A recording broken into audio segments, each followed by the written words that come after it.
The heat or the wind? I'm not quite sure. Both. The day's weather It's getting colder. and undeniable chemistry. He's still laughing. We have to talk to each other. There's only one Simon. So you're the real McCoy. Afternoon Live with Simon McCoy, weekdays at 2 p.m. on the BBC News Channel. Sometimes being in the driving seat is... She stayed in school. She's a... This isn't just playing sport. This is... the simple act of standing, and you're a... You don't need superpowers to change the world. 100 Women, a season of inspiring and challenging stories across the BBC.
A deal for the UK's departure from the EU is approved by leaders in Brussels.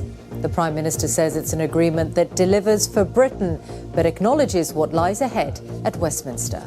I will take this deal back to the House of Commons, confident we have achieved the best deal available, and full of optimism about the future of our country. In Parliament and beyond it, I will make the case for this deal with all my heart. With the UK set to leave in 4 months, EU officials call it a sad day and have a warning for MPs. This is the best deal possible for Britain. And this is the only deal possible. So if the House would say no, we would have no deal. We'll be assessing the contents of the agreement and the chances of Parliament passing it. Also tonight, the medical implants that are inadequately tested or unsafe but still used on patients. Thousands of Facebook documents are seized by MPs investigating it over data and privacy. And in cricket, England are beaten by Australia in the final of the Women's World 2020.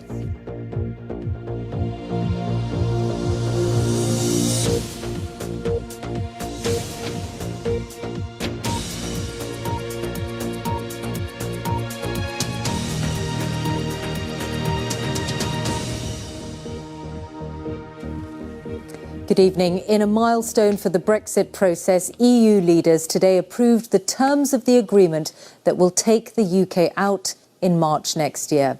The formal backing for the deal in Brussels came after 2 key documents were negotiated over the last 17 months.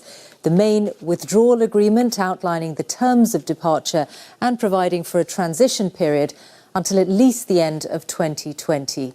There's also a much shorter political declaration, not legally binding, but setting out hopes for an ambitious partnership between the UK and the EU in the future.